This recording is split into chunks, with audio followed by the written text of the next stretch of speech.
आओ सुनाऊं कहानी। लाइक शेयर सब्सक्राइब कमेंट करना ना भूलें। बचपन में माँ के जाने के बाद पापा ने माँ की छोटी बहन से विवाह कर लिया था।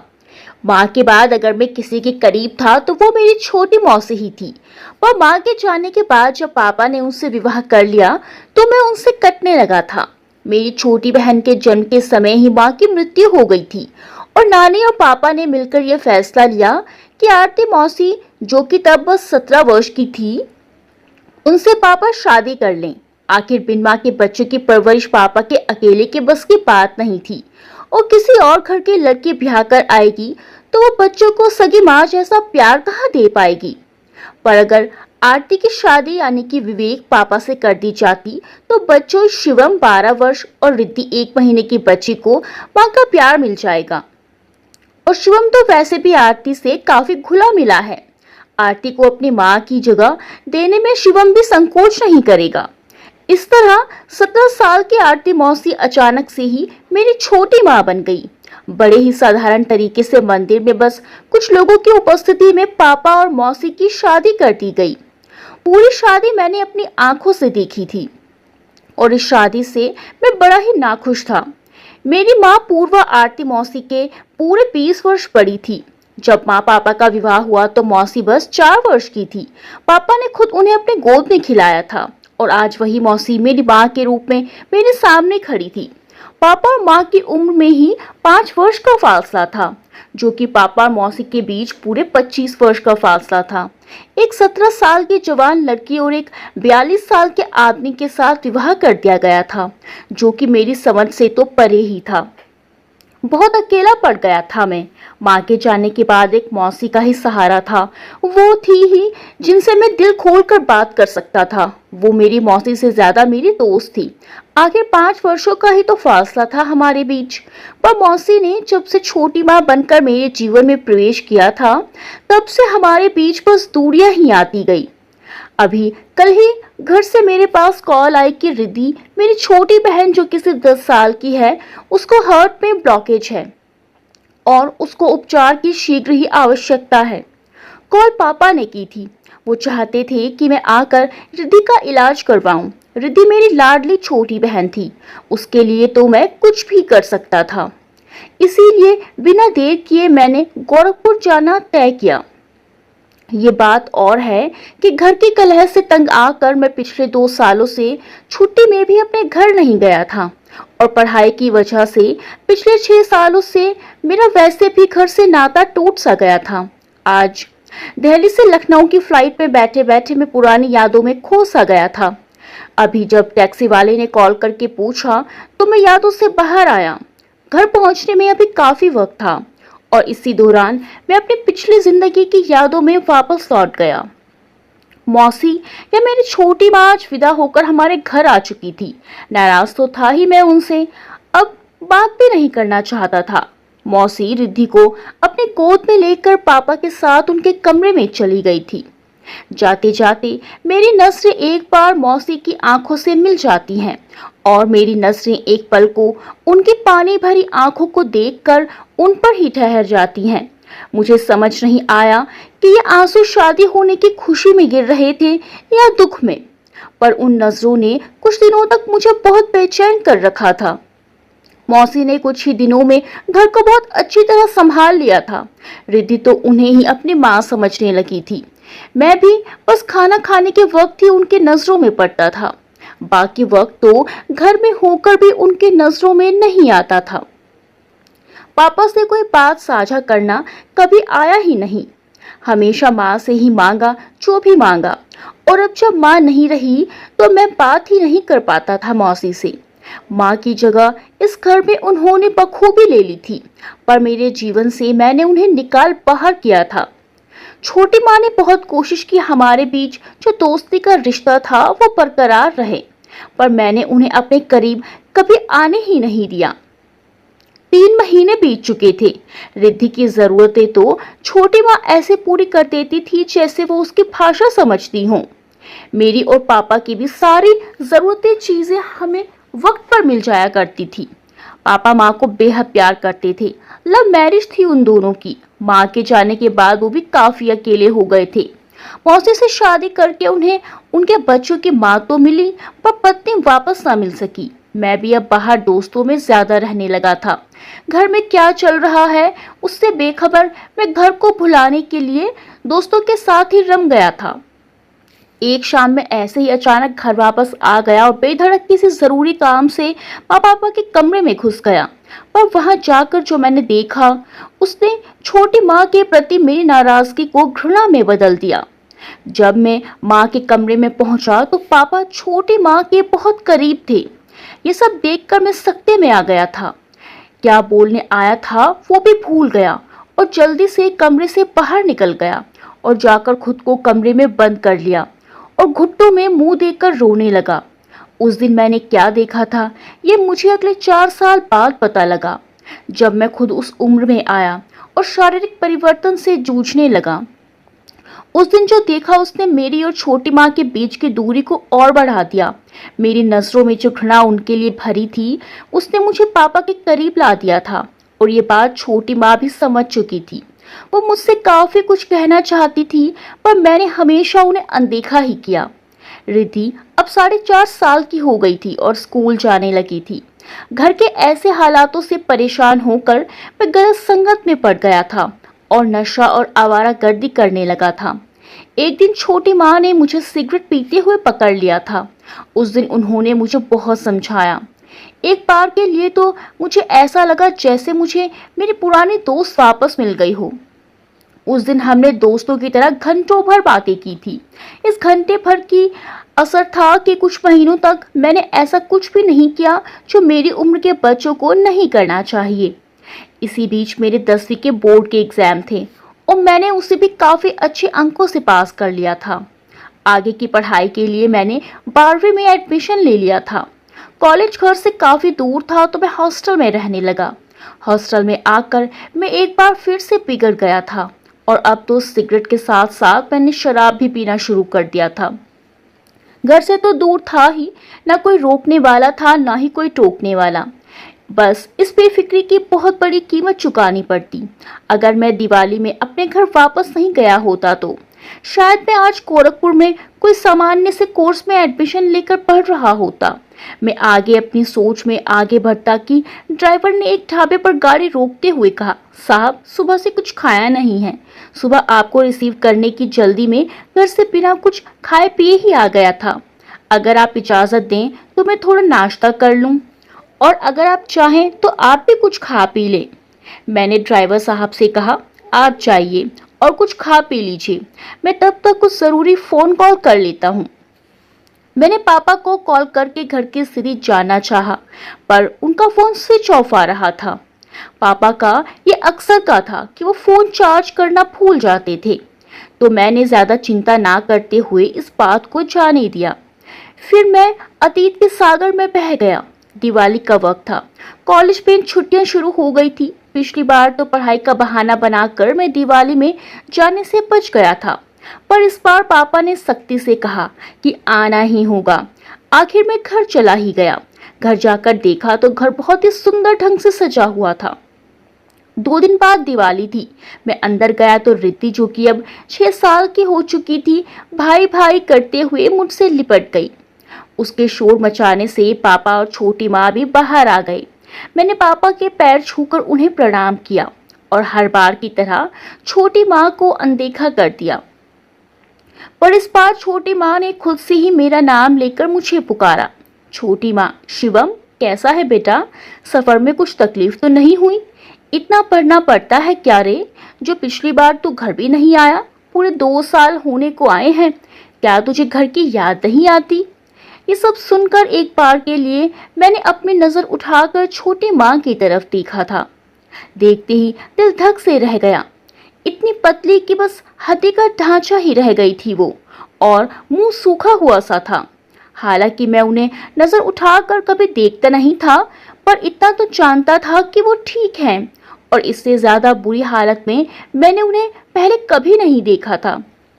बस एक चीज जरूर थी, उनके होंठों पर मेरे लिए जो हंसी थी वो कहीं से भी बनावटी नहीं थी, और आने से सच में काफी खुशी हुई थी। छोटी माँ को इस हालत में देखकर मुझे जरा भी खुशी नहीं हुई। एक दर्द सा कहीं मेरे सीने में चुभ सा रहा था, इसीलिए ना चाहते हुए भी मैं उन्हें अनदेखा नहीं कर पाया इस बार। और मैंने उन्हें उनके पूछे प्रश्नों के उत्तर में बस इतना कहा कि मैं ठीक हूँ, सफर भी अच्छा था। घर की याद तो आती है पर पढ़ाई ज्यादा ही पड़ गई थी, इसीलिए नहीं आ पाया पिछली बार। तभी पीछे से पापा बोल उठे, अरे इतने दिनों बाद घर आया है, न चाय न पानी। आते ही सवालों की झड़ी लगा दी। छोटी माँ ने उनकी बातों को अनसुना कर दिया और जोर से सुधा ताई को आवाज लगाकर मेरे लिए पानी लाने को कहा। शायद मेरे जाने के बाद सुधा ताई इस घर में आई थी, इसीलिए मुझे इनके होने का अंदाजा नहीं था। छोटी माँ, जा शिवम तू फ्रेश हो जा, फिर आकर खाना खा ले। मैं भी तुरंत अपने कमरे में चला गया और फ्रेश होकर नीचे आ गया। छोटी माँ ने तब तक खाना लगा दिया था। आज सब कुछ मेरी ही पसंद का था। छोटी माँ ने आज खुद अपने हाथों से मेरे लिए सब कुछ बनाया था।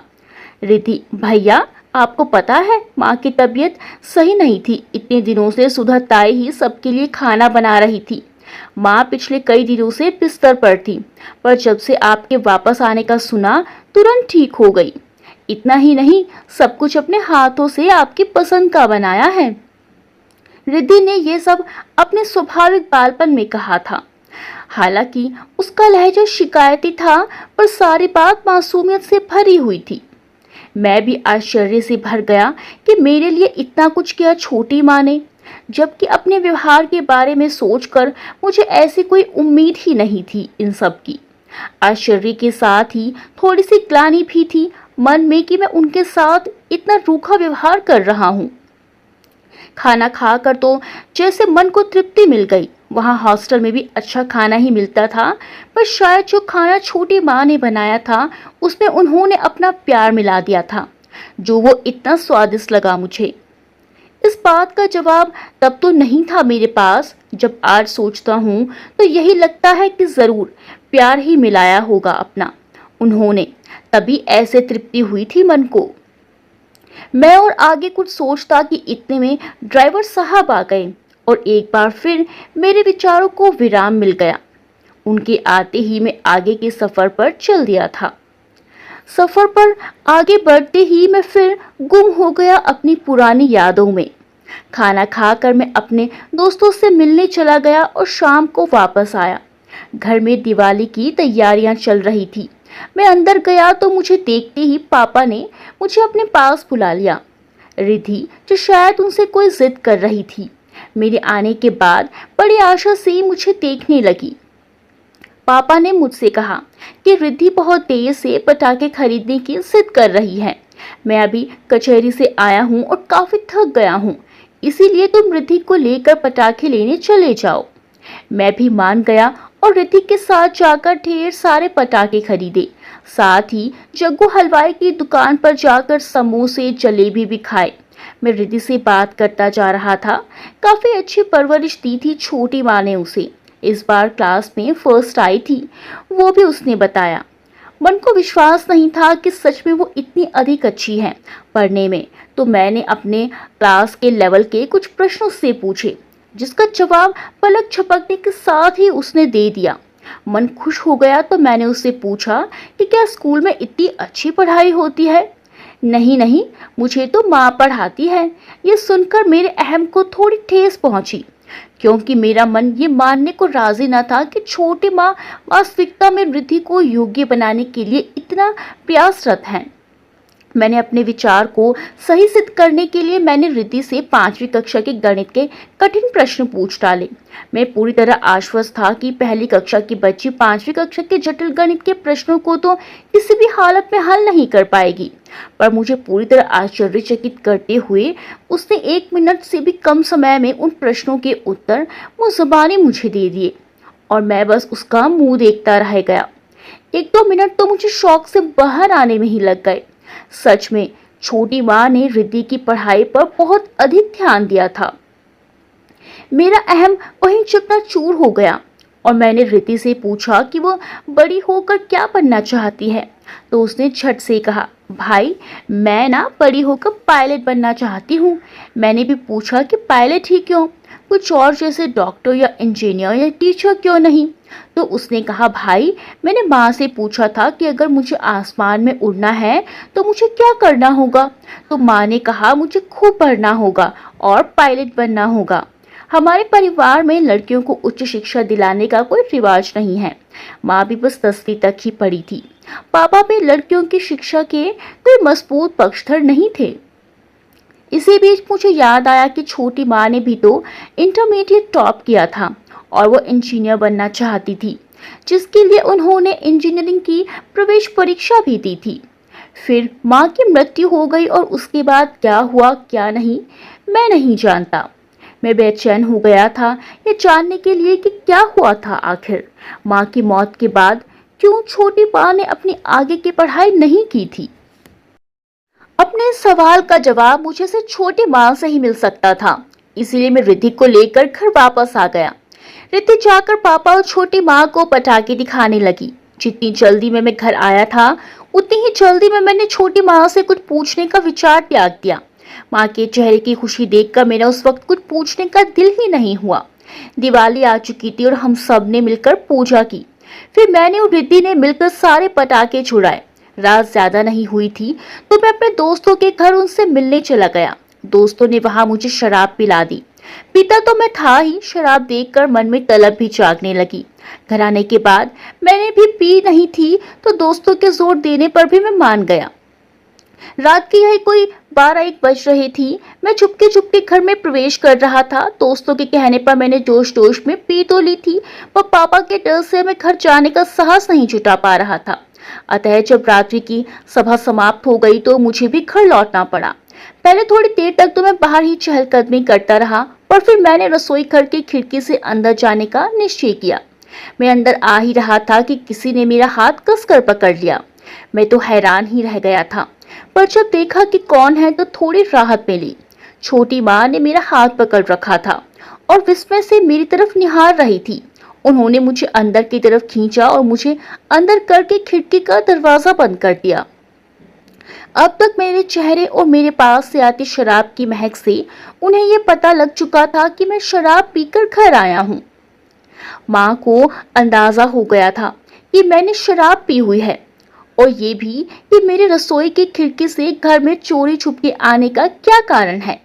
इसीलिए मेरा हाथ छोड़कर पहले उन्होंने रसोई के दरवाजे पर जाकर गलियारे में दोनों तरफ नजर घुमाई, और जब वह आश्वस्त हो गई कि कोई भी वहां नहीं है तो मेरा हाथ पकड़कर मुझे मेरे कमरे में लाकर खड़ा कर दिया और मेरा हाथ छोड़ दिया। ना उन्होंने कुछ कहा ना पूछा, आराम से सो जाने को बोलकर जाने लगी। उनको कुछ भी बोलता हुआ ना देखकर मेरे मन में ना जाने कहां से हिम्मत आ गई और मैंने उनसे अंततः पूछ ही लिया कि उनकी आगे की पढ़ाई का क्या हुआ। माँ ये सुनकर पलट गई, एक नज़र मुझे देखा और रात बहुत हो गई है और सो जाना चाहिए ये बोलकर वो चली गई। अगले दिन जब मैं सोकर उठा तो दिन चढ़ गया था और सूरज सिर पर था। दोपहर के 12 बज रहे थे। मुझे आश्चर्य हुआ कि आखिर इतनी देर हो गई और किसी ने मुझे जगाया क्यों नहीं। मैं उठा तो सिर में तेज दर्द हो रहा था। मैं जल्दी से नहाने चला गया। नहाकर आया तो चाय की तलब लगी और मैं बाहर बरामदे में आ गया।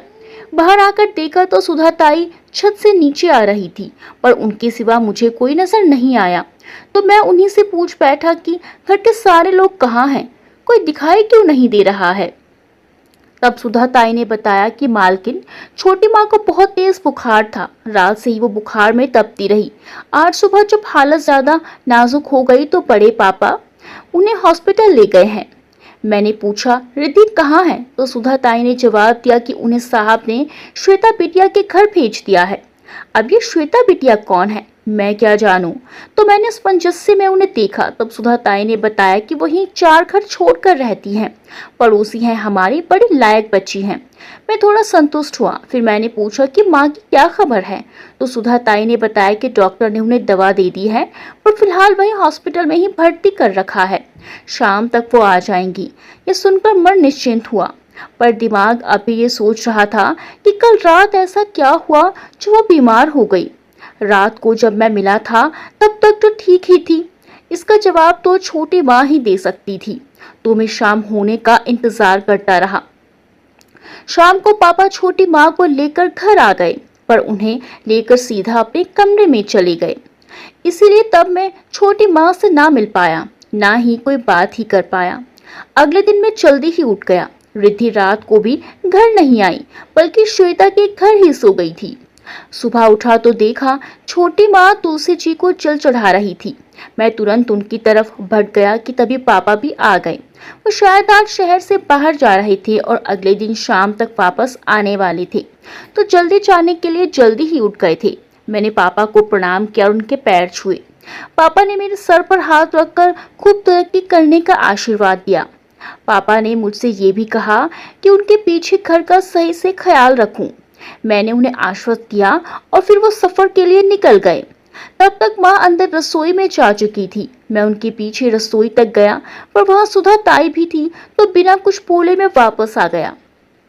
ना जाने मुझे कुछ लगा कि माँ मुझे नजरअंदाज कर रही हैं। नाश्ते का वक्त हो चुका था और श्वेता का भाई अर्जुन रिद्धि को घर लाकर छोड़ गया था। रात हो चली थी, पर मैं अब तक माँ से बात नहीं कर पाया था। अजीब बात है, कल तक जब मैं उन्हें अनदेखा करता था तो मुझे बेचैनी नहीं होती थी, पर आज जब वो मुझे अनदेखा कर रही थी तो ये बात मुझे चुभ रही थी। अगले दिन आज से रिद्धि का स्कूल खुल गया था।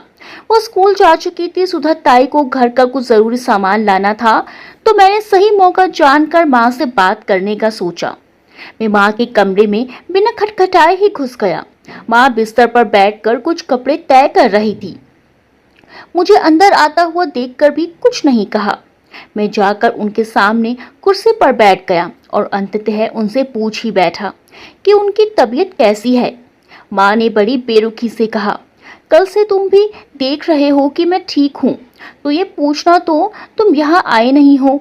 बेहतर होगा वो पूछो जो पूछने तुम्हारे कदम चलकर यहाँ तक आए हैं। मुझे माँ से इस बेरुखी की उम्मीद नहीं थी, तो मैंने उनसे बिना झिझके साफ साफ पूछ ही लिया कि उन्होंने इंजीनियरिंग में एडमिशन क्यों नहीं लिया था। ऐसा क्या हो गया था जो उन्होंने अपना सबसे बड़ा सपना यूं ही कुर्बान कर दिया। माँ कपड़े तय करना छोड़कर उठी और मुझसे पूछ बैठी कि मेरी ऐसी क्या मजबूरी है जो मैंने शराब की लत लगा ली है। पता नहीं कैसे, पर अनजाने में ही मेरे मुंह से ये निकल गया कि मैं उन्हें इस सवाल का जवाब देने को बाध्य नहीं हूँ, क्योंकि मैं उन्हें अपनी माँ नहीं मानता। इतने सालों से जिस बात को वो महसूस कर रही थी, उसे मेरे मुंह से सुनकर वो जैसे टूट गई। दर्द की एक झलक उनके चेहरे पर आकर चली गई। फिर सामान्य होकर उन्होंने मुझसे पूछा कि अगर मैं उन्हें अपनी माँ नहीं मानता तो किस हक से उसने कुछ भी पूछा। इस बात ने मुझे झकझोर कर रख दिया। एक पल के लिए मैं स्तब्ध रह गया। फिर होश में आकर मैंने उनसे कहा कि वो मेरे पिता की पत्नी है और उस हक से मैं ये जानना चाहता हूँ कि उन्होंने अपनी पढ़ाई अधूरी क्यों छोड़ी। इस बात पर माँ ने कहा कि मेरे पिता की पत्नी होने का हक उन्हें उनके पति से मिला है, तो सवाल का जवाब पूछने का हक भी उनका ही है। अगर मैं कोई हक चाहता हूँ तो मुझे उनका लायक बेटा बनना पड़ेगा, और जिस दिन मैं इस लायक बन जाऊंगा वो मुझे मेरे सारे सवालों के जवाब दे देंगी। इतना बोलकर माँ ने मुझसे कहा कि अब ये सवाल या कोई और सवाल मैं उनसे तब पूछूं जब मैं वो सवाल पूछने का हक पालूं। तब तक के लिए दरवाजा उधर है और मैं जा सकता हूँ। ये सुनकर मैं अपने कमरे में चला आया और कुछ और दिन घर पर गुजार कर मैं वापस हॉस्टल में आ गया। मैंने शिद्दत से पढ़ाई शुरू कर दी, साथ ही शराब सिगरेट पीना भी छोड़ दिया। कुछ ही दिनों में प्री बोर्ड था जिसमें मैंने अपनी आशा अनुरूप अंक प्राप्त नहीं किए, पर मुझे माँ का सच जानना था, इसलिए मैं पढ़ाई में फिर से जुट गया। मैंने काफी मेहनत की और इंटरमीडिएट में स्टेट टॉप कर गया। इस बात की उम्मीद तो मुझे भी नहीं थी, पर मैं बहुत खुश था। टॉप करने की वजह से नहीं, इस बात से कि अब मैं जाकर माँ से अपने सारे सवालों के जवाब ले पाऊंगा। घर जाने की मुझे काफी जल्दी थी। ये सब सोचते हुए कब मैं घर आ गया पता ही नहीं चला। जब ड्राइवर साहब ने कार घर के दरवाजे पर जाकर रोकी और मुझे पुकारा, तब जाकर मुझे एहसास हुआ कि मैं घर पहुंच चुका हूं। घर के सामने उतरकर अपना सामान उतरवा कर मैंने ड्राइवर साहब को पेमेंट की, फिर अपना सामान लेकर घर के अंदर दाखिल हो गया। घर में सन्नाटा था। मैंने सोचा शायद सब व्यस्त होंगे, पर तभी एक 12-13 साल की छोटी बच्ची ने आकर बताया कि घर पर कोई नहीं है, सब हॉस्पिटल गए हैं। मैंने पूछा कि ऐसा क्या हुआ, क्या रिद्धि को कुछ हुआ है? तो उसने मुझे बताया कि रिद्धि की तबीयत अचानक से काफी बिगड़ गई थी, तो श्वेता दीदी और बहू जी उन्हें हॉस्पिटल ले गए हैं। श्वेता को तो मैं जानता था और बहू जी से उसका मतलब शायद छोटी माँ से था। मैंने उस बच्ची से पूछा कि पापा कहाँ हैं, तो उसने कहा मालिक तो कहीं बाहर गए हुए हैं। मैंने फिर उससे पूछा कि रिद्धि को कौन से अस्पताल लेकर गए हैं। ये शायद उसे पता नहीं था, इसीलिए उसने कहा कि वो इस बारे में कुछ नहीं जानती, पर उसके पास श्वेता दीदी का नंबर है और मैं उनसे बात कर सकता हूँ। मैंने श्वेता का नंबर लिया और उसे कॉल लगा दी। 2 रिंग जाने के बाद एक बेहद मीठी आवाज मेरे कान में पड़ी। श्वेता। हेलो शिवम। हेलो श्वेता। जी कहिए, आप कौन और किससे बात करनी है आपको? शिवम। जी मैं शिवम बोल रहा हूँ, क्या आप श्वेता बोल रही हैं? श्वेता। मैं किसी शिवम को नहीं जानती, शायद रॉन्ग नंबर लग गया आपका। शिवम। नहीं, मैं रिद्धि का भाई बोल रहा हूँ। श्वेता। ओ, आप वो शिव बोल रहे हैं। सॉरी, मैं आपका पूरा नाम नहीं जानती थी। शिवम। जी कोई बात नहीं, क्या आप मुझे बता सकती हैं कि आप सब अभी किस हॉस्पिटल में हैं और रिद्धि कैसी है? श्वेता। जी रिद्धि ऑपरेशन थिएटर में है और हम सभी सिटी हॉस्पिटल में हैं। शिवम। थैंक यू, मैं जल्दी से वहां पहुंचने की कोशिश करता हूँ। श्वेता। जी अच्छा। श्वेता से बात करके मैं तुरंत सिटी हॉस्पिटल के लिए निकल गया। रिक्शा से मैं हॉस्पिटल जल्दी से पहुंच गया और रिसेप्शन पर उससे ओटी का रास्ता पूछकर मैं जल्दी से वहां पहुंच गया। मैं जब वहां पहुंचा तो 2 अनजाने चेहरे मेरे सामने दिखाई पड़े। एक शायद श्वेता थी और एक अभी तक मेरे लिए अनजान थी। मैं जल्दी में था, इसीलिए मैंने उस दूसरी औरत पर ध्यान नहीं दिया। मैं श्वेता के पास गया और उससे पूछा, क्या आप ही श्वेता जी हैं? श्वेता ने हाँ में सर हिला दिया। फिर मैंने उससे पूछा कि ऑपरेशन में अभी और कितना वक्त लगेगा? तो श्वेता ने जवाब दिया कि 1 घंटा हो गया है, अब तक तो ऑपरेशन हो जाना चाहिए था। तभी ओटी की लाल बत्ती बुझी और 15 मिनट बाद डॉक्टर बाहर आ गए। हमें देखकर डॉक्टर ने कहा कि ऑपरेशन सक्सेसफुल हुआ है, पेशेंट को आईसीयू में शिफ्ट कर दिया जाएगा और कुछ घंटों में उन्हें होश भी आ जाएगा। उसके बाद हम उनसे मिल सकते हैं। मैं रिलैक्स हुआ थोड़ा और अब जाकर मुझे छोटी माँ की याद आई। मैंने श्वेता से पूछा कि छोटी माँ कहाँ है? श्वेता ने जवाब दिया कि वो यहाँ नहीं है। मैंने फिर से पूछा, यहाँ नहीं है तो कहाँ है? और अभी जब रिद्धि को उनकी सबसे ज्यादा जरूरत है तो वो यहाँ नहीं है, क्यों आखिर? तब श्वेता ने मेरा गुस्सा देखते हुए मुझे शांत रहने को कहा। फिर उसने मुझे कहा कि पापा यानी विवेक जी मेरी छोटी माँ को वापस लाने गए हैं। ये सुनकर मैंने श्वेता से पूछा, रिद्धि को यहाँ अकेला छोड़कर माँ कहीं और क्यों गई? और गई थी तो अभी तक वापस क्यों नहीं आई? और अब आप पापा भी उन्हें वापस लेने गए हैं। मुझे कुछ भी नहीं समझ आ रहा था कि ये सब आखिर हो क्या रहा है। श्वेता ने मेरा कंधा थपथपाते हुए मुझे आश्वासन दिया कि सब ठीक है, मुझे पता चल जाएगा जल्दी ही सब। फिर वो मेरा हाथ पकड़कर मुझे कैंटीन लेकर गई और 2 कप चाय ले आई। 1 कप मुझे दी और 1 कप खुद पीने लग गई। फिर उसने मुझसे कहा, अभी बहुत कुछ है जिससे अनजान हो तुम, बेहद सब्र और बेहद शांति से सुनना होगा सब तुम्हें, पर वो मैं तुम्हें तब बताऊंगी जब छोटी माँ यहाँ आ जाएंगी तुम्हारी। मैं असमंजस्य में था, पर थोड़ा नाराज था छोटी माँ से। ऐसी ही नाराजगी उस रोज भी थी मेरे मन में जब मैं हॉस्टल से घर वापस आया था अपनी छोटी माँ से अपने सवाल का जवाब लेने। श्वेता और मैं वापस आ गए और मैं गलियारे में पड़ी बेंच पर बैठ गया। मेरे सामने वही औरत जिसे मैंने श्वेता के साथ देखा था बैठी हुई थी। उसकी उम्र पापा की उम्र के आसपास, यही कुछ 40-45 साल लग रही थी।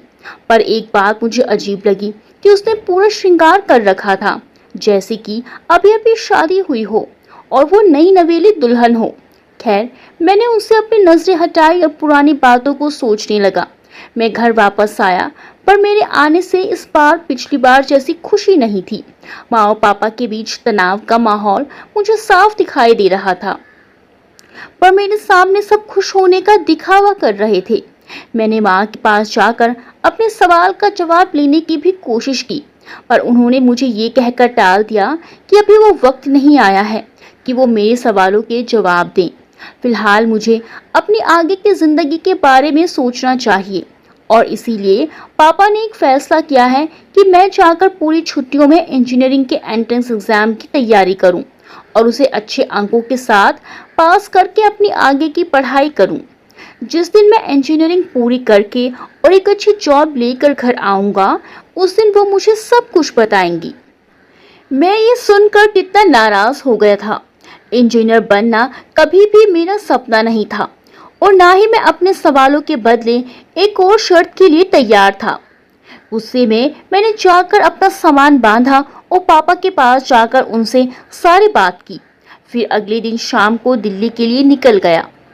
12 महीने की पढ़ाई से ही मैंने इंजीनियरिंग का एंट्रेंस एग्जाम निकाल लिया था और आईआईटी दिल्ली में मेरा सिलेक्शन हो गया। 4 साल मैंने मन लगाकर पढ़ाई की और अंततः मैं इंजीनियर बन ही गया। इस दौरान मैं बस 2-4 दिनों के लिए ही घर जाता था। माँ और पापा के बीच तनाव अब भी वैसा ही था, यह शायद पहले से भी ज्यादा बढ़ गया था, पर मुझे उस वक्त तक तनाव की गर्मी नहीं पहुंची कभी। और पिछले 2 सालों से मैं घर आया ही नहीं था, तो यहाँ क्या चल रहा है मैं पूरी तरह इस बात से अनभिज्ञ ही हूँ। अब तो मुझे बस माँ और पापा के लौटने का इंतजार है। वही मुझे वो सब कुछ बताएंगी जिसके लिए मैंने इतनी मेहनत और इतना लंबा इंतजार किया है। मैं वापस आईसीयू के बाहर आकर बैठ गया। श्वेता ने मेरा परिचय उस महिला से करवाया जो श्वेता के साथ बैठी थी। श्वेता ने बताया कि इनका नाम आस्था है और इनकी वजह से ही आज ये ऑपरेशन हो पाया है। मैं उनसे कुछ पूछ पाता उससे पहले ही मुझे नर्स ने आकर दवाओं की पर्ची पकड़ाकर दवा लाने को कहा, तो मैं दवा लेने चला गया। दवा लाने और डॉक्टर से बातचीत करने में ही 1 घंटा लग गया और मैं जब तक आया रिद्धि को होश आ चुका था, इसीलिए मैं उसके पास बैठ गया।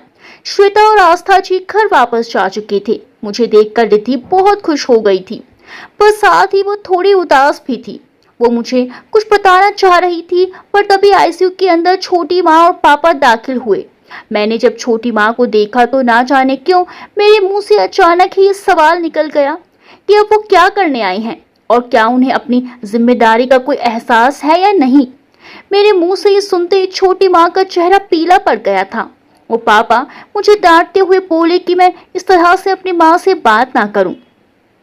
शाम तक रिद्धि को डिस्चार्ज मिल गया था और हम उसे लेकर घर चले आए। छोटी माँ ने आते ही रिद्धि को उसके रूम में शिफ्ट करवा दिया। रात में वो खुद भी वहीं सो गई। अगली सुबह श्वेता आस्था जी को साथ लेकर आई। तभी छोटी माँ और पापा भी आ गए थे। मुझे अंदाजा हो चला था कि अब सब कुछ तो बड़ा होने वाला है, इसीलिए मैंने खुद ही आगे बढ़कर उनसे पूछ लिया कि क्या बात है और वो सब मुझसे क्या बताने वाले हैं। छोटी माँ ने आगे आकर कहा, बस कुछ देर और फिर तुम्हें सब पता चल जाएगा। तभी बाहर किसी गाड़ी के रुकने की आवाज आई। फिर घर के दरवाजे पर दस्तक हुई। श्वेता ने जाकर दरवाजा खोला और फिर श्वेता के साथ एक 28-19 साल का आदमी अंदर आया। सबके आने के बाद छोटी माँ ने सबको बैठने को कहा। मेरे बैठने के बाद तुरंत माँ ने बोलना शुरू किया, शिवम बेटा, अब जो मैं बोलने जा रही हूँ उसे ध्यान से सुनना। ये आस्था जी हैं, इनकी वजह से ही रिद्धि का ऑपरेशन हो पाया है।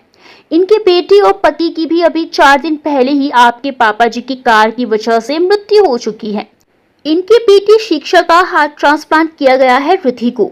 शिवम, माँ, पर अगर इनके पति की डेथ हो गई है तो ये सिंदूर और मंगलसूत्र ये नई नवेली दुल्हन जैसी क्यों लग रही हैं? आरती जी, ये आपके पिता की पत्नी और आज से आपकी और रिद्धि की माँ भी हैं। शिवम, माँ, चीख कर क्या मजाक है ये? कुछ होश भी है आपको? आप क्या बोले जा रही हैं? आरती जी, हाँ, अंदाजा है मुझे।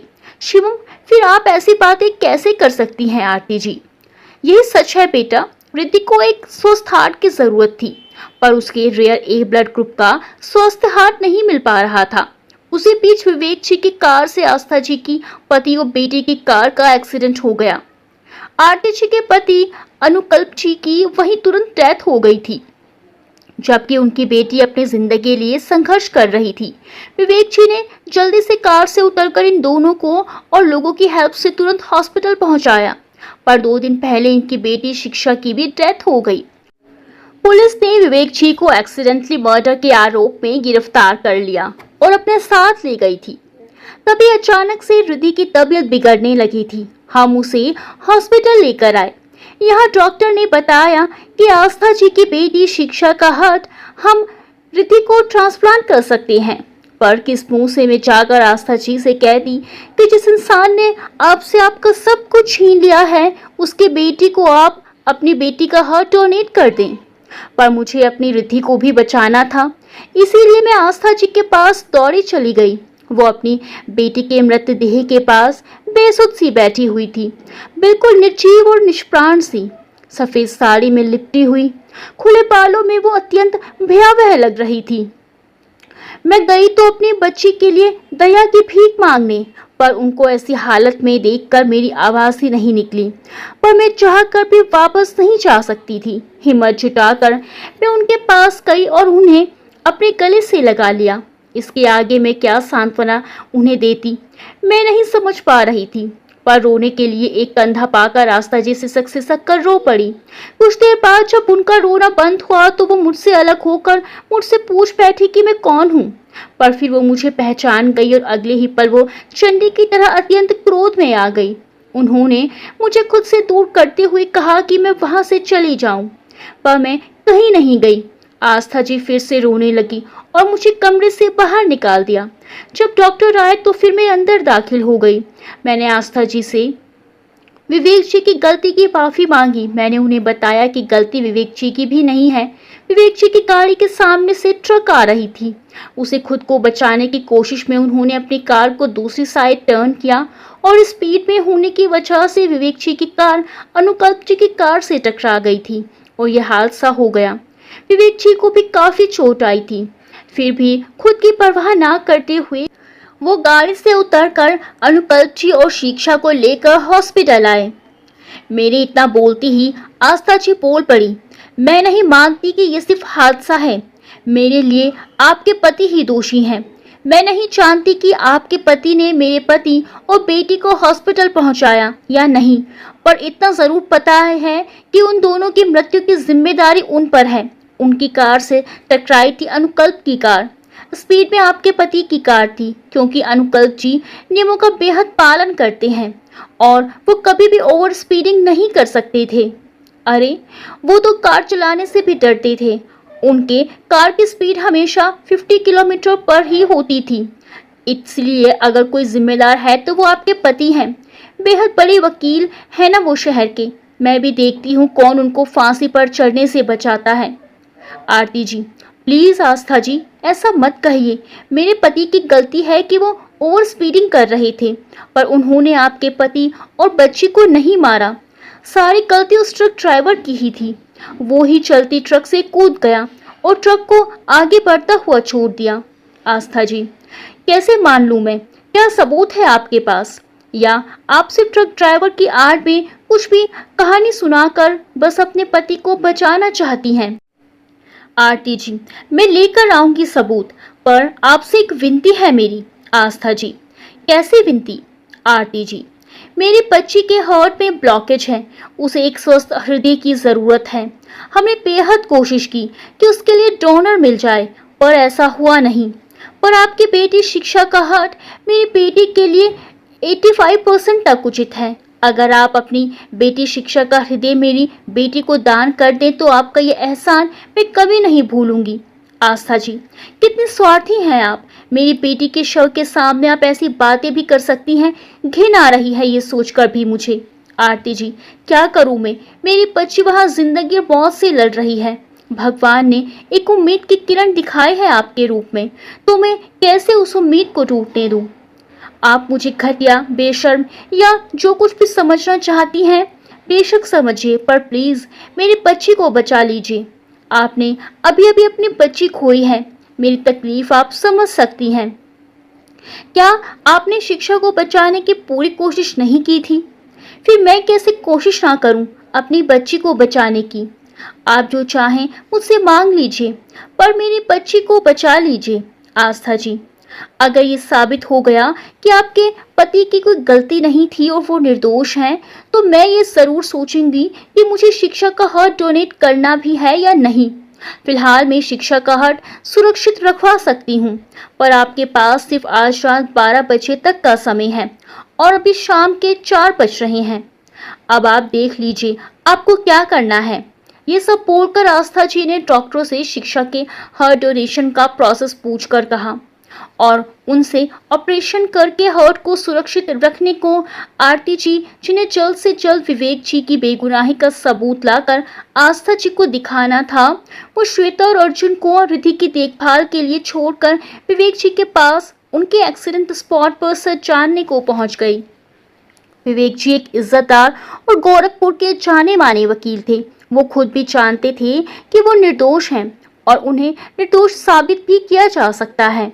जब आरती जी जेल में उनसे मिलने पहुंची तो सबसे पहले उन्होंने इंस्पेक्टर से इजाजत लेकर शिवम को फोन किया और रिद्धि का इलाज करवाने को कहा। फिर विवेक जी ने आरती जी को पूरी घटना को विस्तार से बता दिया, साथ ही उस ट्रक का नंबर भी बताया। इतना ही नहीं, वो ट्रक ड्राइवर को भी पहचानते थे।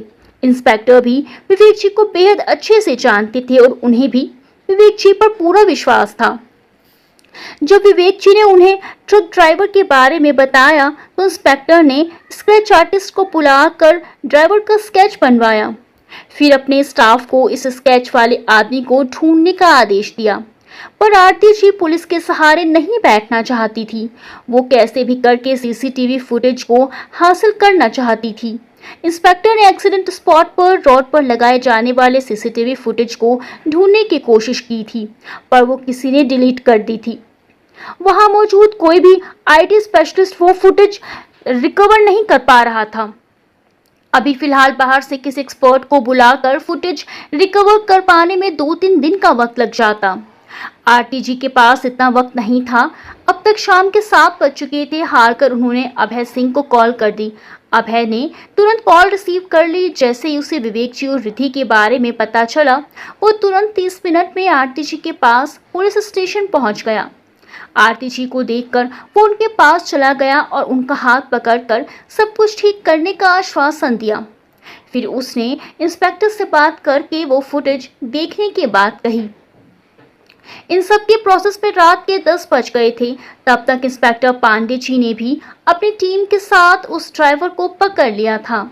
उसने अपना गुनाह कबूल कर लिया था और साथ ही साथ अभय जी ने भी फुटेज को रिकवर कर लिया था, जिसकी वजह से आरती जी को विवेक जी की बेगुनाही का सबूत मिल चुका था।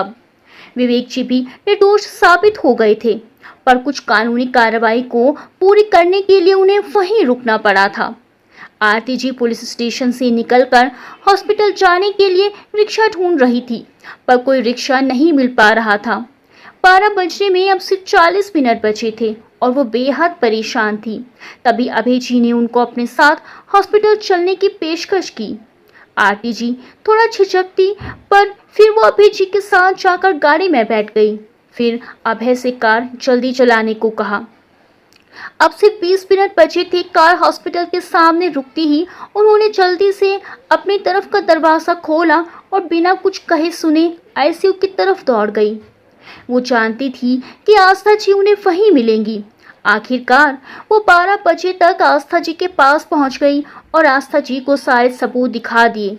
सबूत देखकर आस्था जी पिघल गई और उन्होंने विवेक जी को माफ कर दिया। पर जब रिद्धि के हार्ट ट्रांसप्लांट की बात आई तो उन्होंने एक शर्त सामने रख दी। आस्था जी, आरती जी देखिए, आप अपनी बच्ची को बचाना चाहती हैं, तो इसीलिए मैंने अपनी बेटी का हार्ट उसे डोनेट कर सकती हूँ, पर आपको अपनी बेटी को मुझे सौंपना होगा, वो भी लीगली। एक बार ट्रांसप्लांट के बाद वो मेरे साथ रहेगी और आप या आपके परिवार का उस पर कोई अधिकार नहीं रह जाएगा। अगर आप ये बात मान सकती हैं तो मैं भी हार्ट डोनेट करने के लिए तैयार हूँ। आरती जी ये सुनकर बिल्कुल स्तब्ध रह गई। खुद को संभाल कर बोली कि ये कैसे हो सकता है, मैं ऐसे अपनी बच्ची को आपको कैसे सौंप सकती हूँ? वो कभी आपको नहीं अपना पाएगी। कैसे रहेंगे हम उसके बिना? और रिद्धि, वो तो मेरे बिना रह ही नहीं पाती है। नहीं, ऐसा नहीं हो पाएगा। क्या इसके अतिरिक्त कोई और रास्ता नहीं है जिससे आप मान जाएं? आस्था जी, नहीं, कोई और रास्ता नहीं है। माफ करिएगा, पर किसी और कीमत पर मैं आपकी बेटी को नहीं बचा सकती। आरती जी, प्लीज ऐसा मत कहिए। आस्था जी, आप मुझे मेरी बच्ची लौटा दीजिए, फिर मैं आपकी बात मान लूंगी। आरती जी, पर मैं कैसे आपकी बच्ची आपको वापस लौटा सकती हूँ? आस्था जी, अपने पति को मुझे सौंप दीजिए। आरती जी, क्या बोल रही हैं आप? होश में तो हैं आप? आस्था जी, होश में ही हूँ मैं, तभी ये बोल रही हूँ, पर लगता है आप अपनी बच्ची को नहीं बचाना चाहती हैं, इसीलिए आप कोई फैसला नहीं ले पा रही हैं। तभी एक नर्स आरती जी को ढूंढते हुए आई और बोली, आपकी बेटी की हालत बहुत क्रिटिकल है और इसी बारे में बात करने के लिए आपको डॉक्टर ने बुलवाया है। तभी आस्था जी बोली, जाइए, डॉक्टर की बात सुन लीजिए और अब फैसला आपको ही लेना है कि आपको कौन चाहिए, आपके पति या आपकी बेटी। मैं यहीं आपका इंतजार कर रही हूँ। आरती जी ने एक नज़र आस्था जी पर डाली और नर्स के साथ चली गई। अब है जो कि आरती के साथ ही आया था, आरती का पीछा करते हुए यहाँ तक पहुँच चुका था। उसने आरती और आस्था के बीच की सारी बात सुन ली थी और पुलिस स्टेशन जाकर ये बात विवेक जी को बता दी और उन्हें अपने साथ ले आया था। इसी बीच डॉक्टर ने आरती जी को बताया कि रिति की हालत बेहद क्रिटिकल है। अगर 2 दिन के अंदर अंदर उसका हार्ट ट्रांसप्लांट नहीं किया गया तो उसकी जान भी जा सकती है या फिर वो सिर्फ 1-2 महीने और जी सकेगी बस। ये सुनकर आरती जी डॉक्टर के कैबिन से बाहर आ गई। बेहद परेशान और दुखी थी वो, पर उन्होंने फैसला कर लिया था कि उन्हें क्या करना है। वो सीधा आस्था जी के पास पहुंची और बोली कि मैं तैयार हूँ। आस्था जी, मैं समझी नहीं, किस बात के लिए तैयार हैं आप? आरती जी, मैं आपको अपना पति सौंपने को तैयार हूँ, पर कल ही आपको डोनेशन प्रोसेस के लिए पूरे होने के लिए पेपर पर साइन करना होगा। कल कोर्ट में मैं और विवेक जी तलाक लेंगे और आप और विवेक जी शादी कर लेंगे। आस्था जी, पर विवेक जी मानेंगे? आरती जी, उन्हें मानना ही पड़ेगा। विवेक जी जो अभय के साथ वापस आए थे, जब उन्होंने आरती जी को देखा तो उनके सामने चले गए। फिर आरती जी से पूछ बैठे कि क्या फैसला ले बैठी हो तुम? किसी और के बारे में नहीं तो कम से कम अपने बारे में सोचो। अभय जो उन दोनों को ही देख रहा था, आरती जी के पास जाकर उससे पूछ बैठता है, क्या इसी दिन के लिए शादी की थी तुमने विवेक जी से? आरती, प्लीज अभय, मुझे अभी किसी के बारे में तुमसे बहस भी नहीं करनी है। वो विवेक जी को देखकर बोली, हमारा रिश्ता एक मजबूरी के सिवा और कुछ नहीं था। अगर मैं उनसे अलग भी हो गई तो कुछ नहीं खोएगा, पर अपनी बेटी को खोकर मैं सब कुछ खो दूंगी। विवेक जी भी बोल उठे, सही बोल रही हो आरती, मैंने तुम्हें कोई खुशी नहीं दी, हमारा रिश्ता बस मजबूरी में जोड़ा गया एक बंधन था। आरती जी विवेक जी से, तो विवेक प्लीज मेरी बेटी के लिए मुझे खुद से अलग होने दीजिए और आपको पूर्वादि की कसम है, आप आस्था जी से शादी कर लीजिए। विवेक जी जो ऐसा कुछ जानते थे जिसके बारे में और किसी को नहीं पता था, और उस सच की वजह से वो आरती जी की बात मानकर उन्हें तलाक देने और आस्था जी से शादी करने के लिए तैयार हो गए। अगले दिन आस्था जी, विवेक जी, अभय और आरती जी साथ में कोर्ट जाते हैं। सबसे पहले आपसी सहमति से आरती और विवेक जी तलाक लेते हैं, फिर आस्था जी और विवेक जी कोर्ट मैरिज कर लेते हैं और इस बात के गवाह आरती और अभय जी बनते हैं। फिर सब साथ में हॉस्पिटल आते हैं। वहां आस्था जी डोनेशन पर पेपर्स पर साइन कर देती हैं और अगले दिन रिद्धि की हार्ट सर्जरी होनी होती है। तभी श्वेता दौड़ती हुई आती है और आरती से कहती है कि कल उसका इम्पोर्टेंट एग्जाम है और उसे याद दिलाते हुए बोलती है कि एग्जाम बनारस में है, इसीलिए उसे अभी निकलना होगा। श्वेता की याद दिलाने पर आरती को याद आता है कि कल उसका LLB लास्ट ईयर का लास्ट पेपर है, पर वो मना कर देती है जाने से। तब विवेक जी उससे बोलते हैं कि उसे जाकर उसका एग्जाम देना चाहिए, रिद्धि को कुछ नहीं होगा और वो ठीक हो जाएगी। फिर आरती अभय जी के साथ बनारस के लिए निकल जाती है। अगले दिन सर्जरी होती है और आरती अपना एग्जाम देती है। विवेक जी बनारस जाते हैं और अभय और आरती जी के साथ वापस आ जाते हैं। आज का दिन इतना सब बताकर आरती जी चुप हो जाती हैं और शिवम, जो इतनी देर से सब कुछ सुन रहा होता है, उसकी आंखें आंसू से भीगी हुई होती हैं। आरती जी जो इतनी देर से चुप बैठी हुई होती हैं, वो शिवम के पास जाकर उसके आंसू पोंछती हैं और उसे कुछ बोलने को कहती हैं। वहां मौजूद बाकी सबको सच्चाई पहले से ही पता थी, सिर्फ शिवम ही था जो सारी बातों से अनजान था। इसीलिए बाकी सब ये सुनकर भी शांत रहते हैं और सिर्फ शिवम का ही रिएक्शन देखने को मिलता है। शिवम, जो कि अब तक सामान्य स्थिति में वापस आ चुका था, वो बोलता है, शिवम, क्या बोलूं मैं? मेरे पास बोलने के लिए कुछ बचा ही कहाँ है। आप लोगों ने इतना सब कुछ कर लिया, पर आपको मेरा ख्याल भी नहीं आया, ना ही आपने मुझे कुछ बताना जरूरी समझा। क्या मैं भी आप सबकी जिंदगी का हिस्सा हूँ? क्या आपको कभी ये भी लगा कि आपको अपनी परेशानियां मुझसे भी बांटनी चाहिए? विवेक जी, ऐसा नहीं है शिवम, हम तुम्हारे बारे में सोचते हैं और अपनी परेशानियां भी साझा करना चाहते हैं तुमसे, पर बेटा, मेरे और तुम्हारी माँ के पास दूसरा कोई रास्ता नहीं था। हम दोनों ही तुम्हें दुख देकर तुम्हारे जीवन को बर्बाद नहीं करना चाहते थे। माँ बाप अपने बच्चे को दुखी नहीं देख सकते, इसीलिए हमने तुम्हें अब तक कुछ भी नहीं बताया था, पर अब सब कुछ बता दिया है तुम्हें आरती ने। शिवम, नहीं, सब कुछ नहीं बताया आप सबने मुझे, अभी बहुत कुछ जानना बाकी है मेरे लिए। फिर शिवम आरती जी के पास जाता है और उसके कदमों में बैठते हुए बोलता है, माँ, आपको अपना वादा याद तो है ना?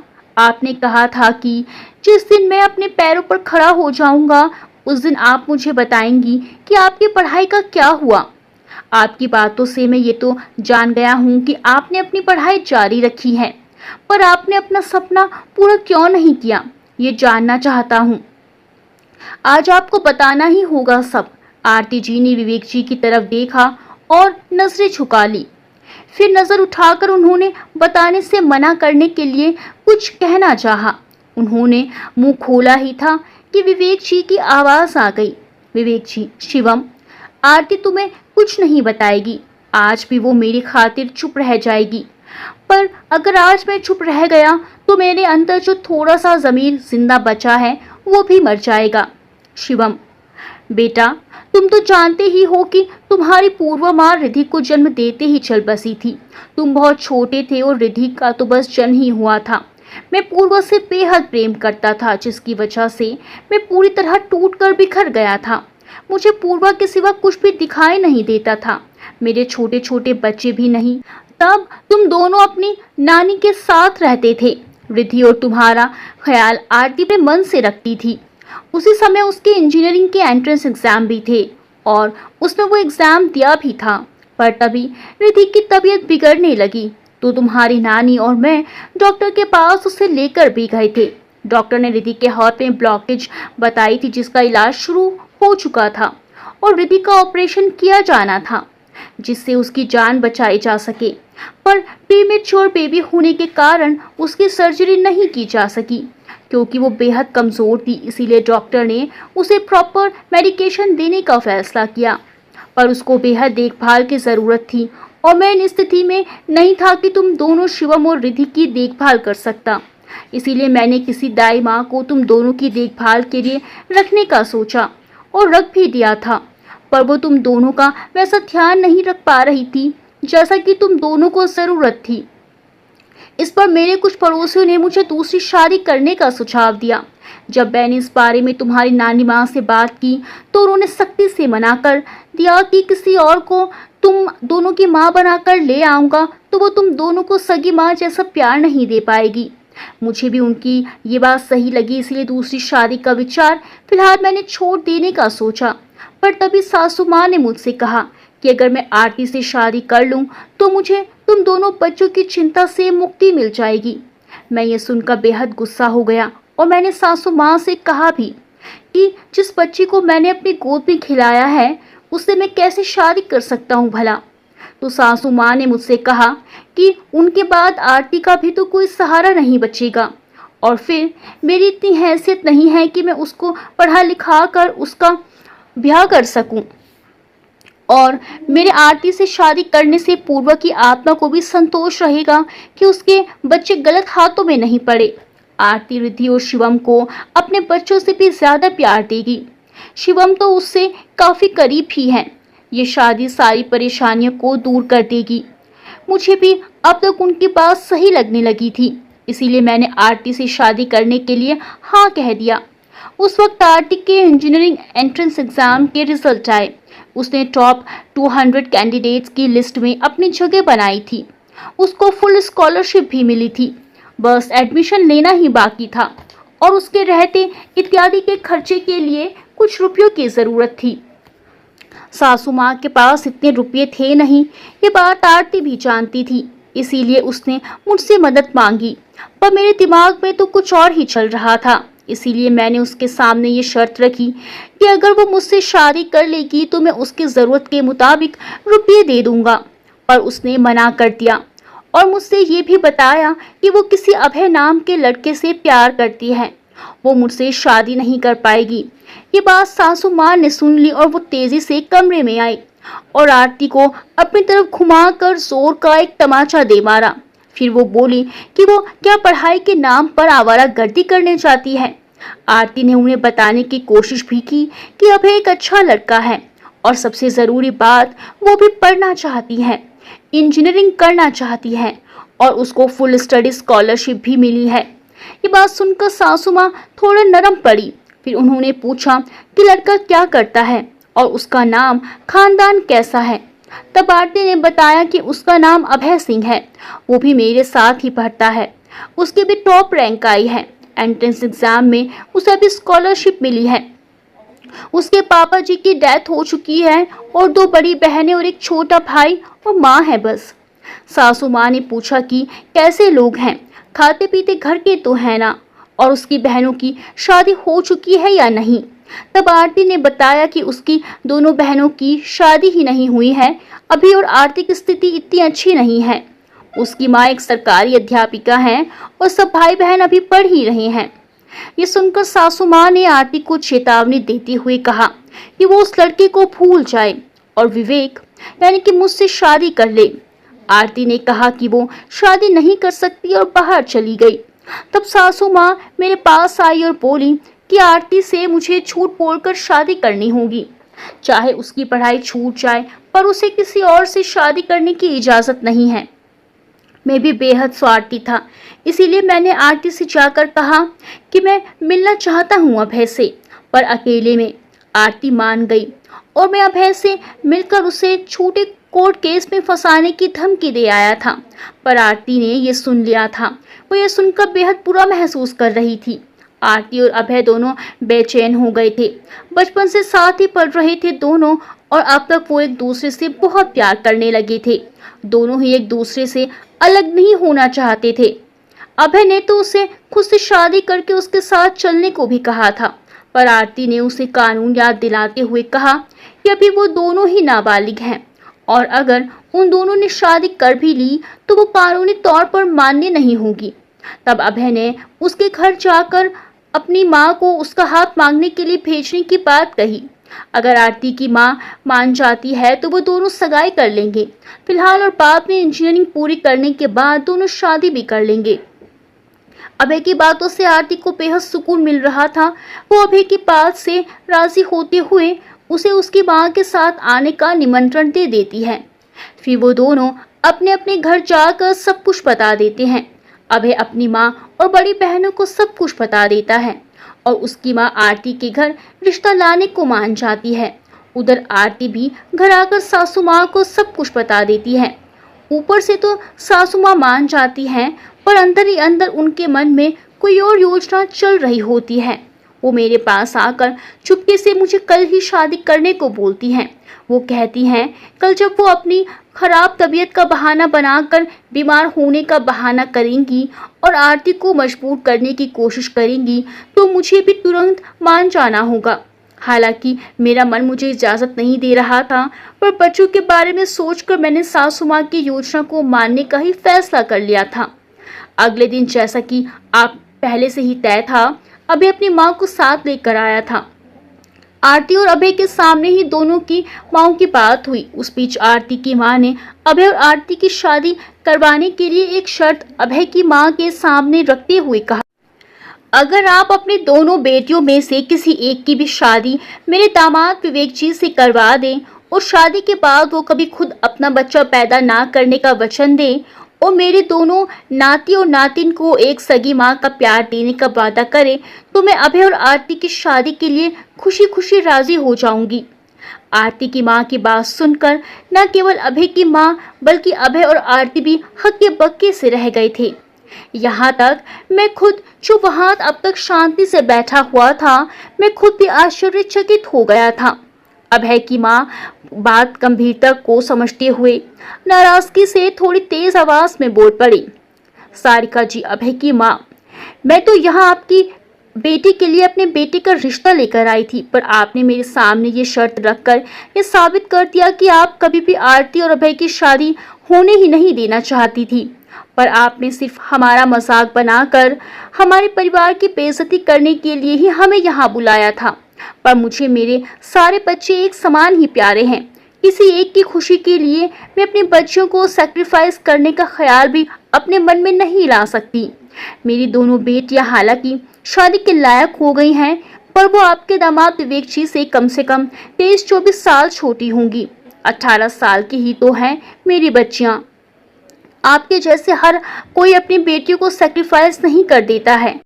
अभय ने मुझे सब कुछ बताया था, तब मुझे ऐसा नहीं लगा था कि आप सच में इतना सब कुछ कर सकती हैं, पर अब अपनी आंखों से देखने के बाद मुझे हर बात समझ में आ रही है। वंदना जी, आरती जी की माँ, धन्यवाद सारिका जी। यही मैं आपको भी कहना चाहती हूँ। मैं भी अपनी बेटी की शादी आपके बेटे से नहीं करना चाहती हूँ। उसकी माँ हूँ, उसे गलत लग रही हूँ, दुनिया में सबको ही गलत लग रही हूँ, पर मैं ही जानती हूँ कि मैं अपनी बेटी को खुशी देखना चाहती हूँ। पर एक बेटी के खुशी के लिए मैं अपनी छोटी सी नातिन, जिसने अभी दुनिया भी नहीं देखी, उसको मरने के लिए नहीं छोड़ सकती। मेरी बेटी पूर्वा को मैंने पहले ही खो दिया है और अब उसकी आखिरी निशानी को नहीं खोना चाहती हूँ। मैं जानती हूँ कि जो फैसला मैंने लिया है बेहद क्रूर है वो, पर एक नन्ही सी बच्ची की जान की कीमत से कम ही है। मैं अपनी बेटी की शादी आपके बेटे से नहीं करवा सकती, यही मेरा अंतिम निर्णय है। आप आई, हमें अच्छा लगा। आप अपने बच्चों के लिए फैसला लेने के लिए स्वतंत्र भी हैं और मैं भी। आप चाहें तो जा सकती हैं अब। सारिका जी अभय से, चलो अभय, यहाँ पर तुम्हारे प्यार की कोई कदर नहीं है, ना ही मेरी बातों का कोई लिहाज हो रहा है यहाँ। तुम्हारे कहने पर यहाँ आ तो गई थी मैं, पर बहुत हो चुका अब, इससे ज़्यादा मैं बर्दाश्त नहीं कर सकती हूँ। अभय ने आरती को नज़र भर कर देखा, फिर अपनी माँ के साथ बाहर चला गया। उनके जाने के बाद आरती अपनी माँ से नाराज हो गई और जाकर खुद को अपने कमरे में बंद कर लिया। वंदना जी ने फिर उसके कमरे में जाकर आवाज़ लगाई उसे। कुछ और बार आवाज़ देने के बाद थक कर आरती ने दरवाज़ा खोल ही दिया और वंदना जी को अंदर आने दिया। वंदना जी अंदर आई। उनके हाथ में 1 महीने की छोटी सी रिद्धि थी। आरती ने जब रिद्धि को देखा तो उसे अपनी गोद में ले लिया और उसे पुचकारते हुए प्यार करने लगी। वंदना जी ने उसे इशारे से पलंग पर बैठने को कहा, साथ ही वो खुद भी वहीं बैठ गई। उन्होंने आरती के सर पर हाथ फेरते हुए उससे पूछा, नाराज है मुझसे? आरती ने भी हाँ में जवाब दिया। फिर वंदना जी ने कहा, आरती, मैं जो बोलने जा रही हूँ उसे ध्यान से सुनना। मैं तेरी सगी माँ हूँ, पर पूर्वा मेरी और सुभाष जी की नहीं बल्कि अमिता और सुभाष जी की बेटी है। मैं एक अनाथ 26 वर्ष की लड़की थी और घरों में सफाई का काम किया करती थी। एक दिन मैं रोड पर थी कि एक कार मेरी तरफ आ रही थी। मेरा ध्यान नहीं था। इससे पहले कि कार मुझे टक्कर मारती, एक 45-47 साल की महिला ने मुझे आकर बचा लिया, पर मुझे बचाने में उसको बुरी तरह चोट लग गई। तब तुम मेरे गर्भ में थी, 5 महीने ही हुए थे। मेरा पेट हल्का हल्का बाहर निकला हुआ था। शायद उसी को देखकर उस महिला ने मुझे बचाया होगा। मैंने मदद के लिए लोगों को पुकारा पर कोई आगे नहीं आया। किसी तरह जब मैंने खुद ही उनको उठाने की कोशिश की तो उधर से गुजरने वाले एक सज्जन ने हमें इस हालत में देख लिया और तुरंत एम्बुलेंस को फ़ोन करके बुला लिया। फिर हम दोनों को एम्बुलेंस में बैठा कर वो हमें हॉस्पिटल लेकर गए। जब तक हम वहां पहुंचे उस महिला की अत्यधिक रक्तस्राव होने की वजह से मृत्यु हो चुकी थी। उन सज्जन ने किसी तरह उनके घर वालों को फ़ोन किया और उनसे सब बताया। मेरा भी चेकअप हुआ पर मैं ठीक थी, तुम ठीक थी मेरे अंदर। उनके घर वाले आए जिनमें एक 50-55 साल के पुरुष थे और एक 19 साल की लड़की थी। दोनों ने महिला को देखा और पूरी तरह रोने लगे। उन्हें देखकर मेरा हृदय भी रोने लगा। मैं ही तो कारण थी उनके दुखों का। मैं उन्हें देखकर बेहद बुरा महसूस कर रही थी, पर खुद को संभाल कर वे दोनों मेरे पास आए और मुझसे मेरे घर का पता पूछा, जिससे वो सही सलामत मुझे वहां छोड़ सके। वो उस व्यक्ति की सुरक्षा करना चाहते थे जिसका जीवन बचाते हुए उनकी पत्नी उनसे छीन ली गई थी। मुझे देखकर वो समझ गए थे कि मैं मां बनने वाली हूं, इसीलिए उन्होंने मुझसे मेरे पति का पता पूछा जिससे वो उसे यहाँ बुला सके। पर उनके मुंह से पति शब्द सुनकर मैं फफक कर रो पड़ी। मुझे ऐसे रोता देखकर वो मुझे अपने साथ चलने को बोलने लगे। मैंने उन्हें मना किया पर उन्होंने मुझे अस्पताल में अकेला छोड़कर जाने से मना कर दिया, इसीलिए मैं उनके साथ ही चली गई। मैं उनके घर आई। छोटा सा एक घर था उनका, पर सुव्यवस्थित और सुंदर था। घर आकर उन्होंने अपनी पत्नी अमिता जी का अंतिम संस्कार किया और उनकी बेटी पूर्वा मेरा ख्याल रख रही थी। उस दिन जब अंतिम संस्कार की प्रक्रिया पूरी हो गई तो सुभाष जी मेरे कमरे में आकर मुझसे मेरा पता पूछने लगे। तब मैंने उन्हें बताया कि मेरा कोई घर नहीं है। मैं जिस घर में काम करती थी उस घर के लोगों ने मुझे काम से कल निकाल दिया था। मैं वहीं रहती थी और फिलहाल मेरे पास यहाँ से जाने के लिए कोई ठिकाना नहीं है। तो सुभाष जी ने मेरे पेट की तरफ देखकर मेरे पति के बारे में पूछा तो मैंने उनसे कहा मेरा कोई पति नहीं है, मेरी शादी भी नहीं हुई है। फिर उन्होंने मेरे गर्भ के बारे में पूछा तो मैंने उन्हें सब सच बताया कि एक आदमी ने मेरे साथ गलत हरकत की जब मैं घर में काम किया करती थी। जब मैंने उसके खिलाफ पुलिस स्टेशन जाकर एफआईआर करवानी चाहिए तो उसने मुझे धमकी दी और मुझे मारने की कोशिश की। उससे बचते हुए मैं यहाँ आ गई और जीवन यापन के लिए घरों में सफाई का काम करने लगी और वहीं रहने लगी। मैं यहाँ आई जिसके 1 महीने बाद मुझे अपने गर्भवती होने का पता चला। जब मुझे ये पता चला तो मैं डर गई और अपना बच्चा मार डालना चाहती थी, क्योंकि एक अकेली कुंवारी गर्भवती लड़की को समाज जीने नहीं देता है, ना ही उसका सम्मान करता है। सबसे ज़्यादा डर मुझे अपनी नौकरी के जाने का था, क्योंकि उसके बिना मैं जीवन जीने का सोच भी नहीं सकती थी और मेरे पास इतने पैसे भी नहीं थे कि मैं अपने इलाज के बारे में भी सोच सकूं। इसीलिए मुझे अपने बच्चे को रखना ही पड़ा। पर कल मेरे मालकिन को ये सब बात पता चल गई और उन्होंने मुझे अपने घर से निकाल दिया। मैं सुबह से भटक रही थी और आगे क्या करूं ये सोच रही थी, तभी कार वाला हादसा हो गया और अब मैं आपके सामने खड़ी हूँ। मैंने सब सुभाष जी को सच सच बता दिया। मेरी आंखों को गौर से देखते हुए वे मुझसे आराम करने को कहकर चले गए। कुछ दिन में वहीं रही। मैं और पूर्वा आपस में घुल मिल गए थे। उसने मुझे बताया कि वो किसी विवेक नाम के लड़के से प्यार करती है। उसी दौरान सुभाष जी हमारे पास आए और बिना किसी लाग लपेट के मुझसे पूछ बैठे कि क्या मैं उनसे शादी करूंगी। मैं ये सुनकर चकित रह गई। फिर मैंने नजरें उठाकर पूर्वा को देखा। उसकी आंखों में सहमति और अपनापन देखकर मुझे सुकून मिला और मैंने भी शादी के लिए सुभाष जी को हाँ कह दी। एक मंदिर में जाकर हमने शादी कर ली। उसके 3 महीने बाद तुम हमारे जीवन में आई। सुभाष जी और पूर्वा ने हमेशा मेरा साथ दिया। तुम उनकी अपनी बेटी नहीं थी, पर उन्होंने तुम्हें कभी पूर्वा से कम प्यार नहीं दिया। यहाँ तक कि 2 साल पहले जब उनकी मृत्यु हुई तो उनकी इच्छा अनुसार तुमने ही उनका दाह संस्कार किया। अब बेटी तुम्हारी बारी है अपना फर्ज निभाने की। मैं ये नहीं कह रही कि तुम अपनी पढ़ाई पूरी ना करो, ना ही मैं ये चाहती हूँ कि तुम विवेक जी से शादी करो, पर वक्त और हालात ऐसे हैं कि मैं चाहकर भी कुछ नहीं कर सकती। फिर वंदना जी अपने हाथ में पकड़ी हुई टेस्ट रिपोर्ट आरती को दिखाते हुए कहती हैं कि मैं लास्ट स्टेज ब्लड कैंसर की मरीज हूँ। मेरे पास ज़्यादा से ज़्यादा 1-2 महीने का ही समय बाकी है।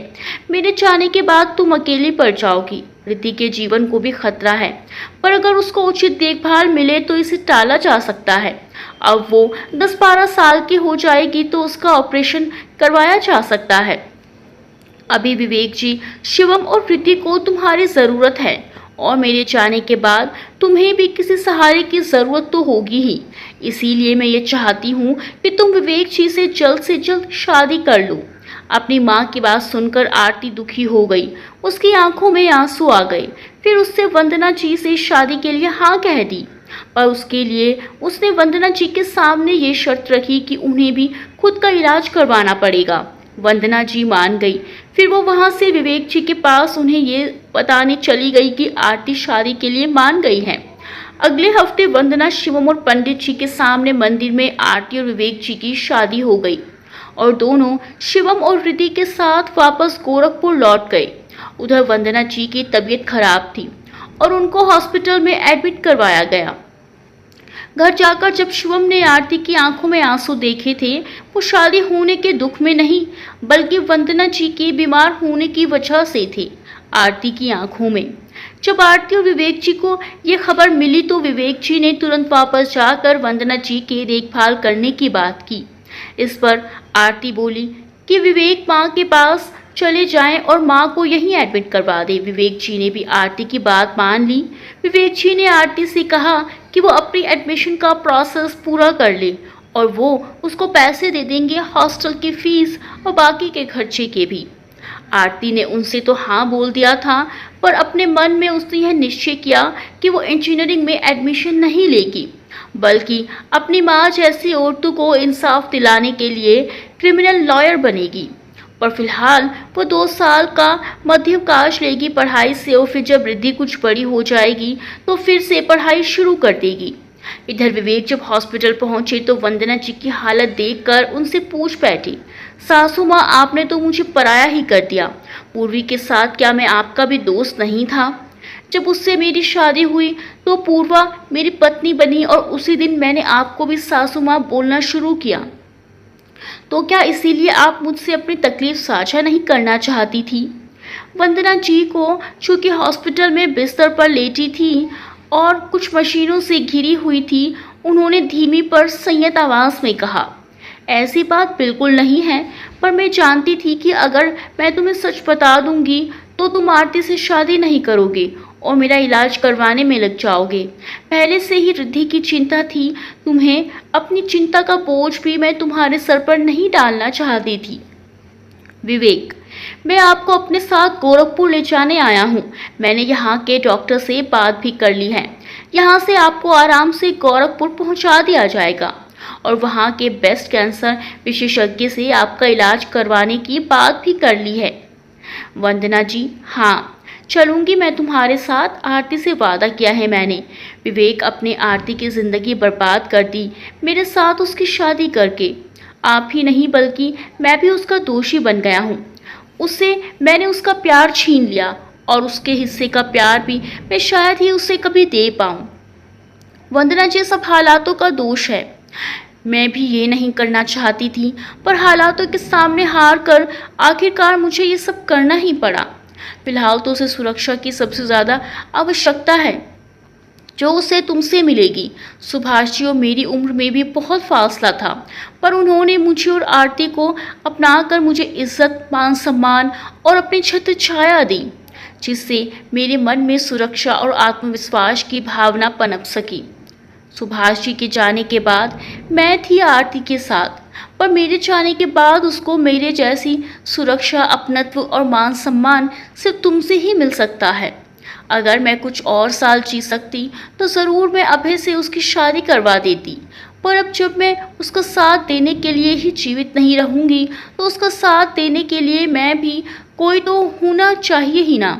अभय से शादी करवा देती तो उस पर तुम किसी तरह से अपना अधिकार जताते, पर मैं उसकी माँ हूँ, इसीलिए उसको हक के लिए अपने जीवन की कठिन परिस्थितियों से जूझने में हक से उसका साथ दे सकती थी।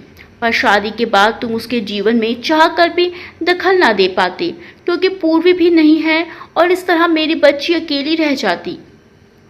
कैसे छोड़ देती मैं इस बेरहम दुनिया में उसे अकेला। बस इसीलिए ही मैंने सब कुछ किया। विवेक, मैं जानती हूँ इन सब में मैं सबसे ज़्यादा ज्यादती तुम्हारे साथ कर रही हूँ। तुम पूर्वा से जितना प्यार करती है उसे देखकर मुझे यकीन है कि तुम उसकी जगह अपने जीवन में किसी और को भी नहीं दे पाओगे। फिर भी मैंने तुम पर ये सब करने के लिए जोर दिया। आरती को तुम प्यार ना दे सके तो अपना अपनापन और इज्जत भरपूर देना। शायद एक दिन तुम उससे प्यार करने लगो और वो भी तुम्हें चाहने लगे। मैं नहीं जानती ये सब होगा या नहीं, पर इस बात की उम्मीद में ज़रूर बरकरार रखूंगी। विवेक: हाँ, मैं ज़रूर उसका पूरा ख्याल रखूंगा। जीवन प्रयत्न में उसका साथ दूंगा। इतनी सब बात करने के बाद विवेक जी वंदना जी को अपने साथ गोरखपुर ले आए। 1 महीने तक उनका इलाज चलता रहा, पर वो अपने जीवन की लड़ाई हार गई और उनकी मृत्यु हो गई। शिवम को इस बारे में किसी ने कुछ नहीं बताया। वैसे भी वो उन दिनों स्कूल की तरफ से किसी एजुकेशनल ट्रिप पर इलाहाबाद गया हुआ था। वो हफ्ते भर बाद आया, तब तक सब कुछ समाप्त हो चुका था, इसीलिए उसे इस बारे में कुछ भी नहीं पता चला। इस बात का पता उसे कुछ सालों बाद चला। इस बीच आरती ने पढ़ाई से संबंधित जो फैसला लिया था उसे विवेक जी को बता दिया। साथ ही उन्हें इस पर मानने को भी मना लिया। एक दिन ऐसा हुआ कि विवेक को पूर्वा की बेहद याद आ रही थी। उसे भूलने के लिए उसने थोड़ी सी शराब पी ली थी, जो इसे बढ़ गई। नशे की हालत में वो अपने कमरे में चला गया। हुआ ये कि आरती को उसने पूर्वा समझ लिया और वो उससे शिकायतें करने लगा कि वो उसे छोड़कर क्यों चली गई। आरती इस बात से अनजान थी। वो विवेक से बचने की कोशिश कर रही थी। इसी बीच वो बिस्तर पर पीठ के बल गिर पड़ी। विवेक ने उसका हाथ पकड़ रखा था, इसीलिए वो भी उसके साथ उसके ऊपर गिर पड़ा। उसने अब भी आरती के दोनों हाथ ऊपर करके पकड़ रखे थे। इतने दिनों बाद उसे अपनी पूर्वा मिली थी, इसीलिए उसे अपना प्यार जताने के लिए विवेक ने उसके माथे को चूम लिया। इसी समय कहीं से शिवम उसके कमरे में घुस आया।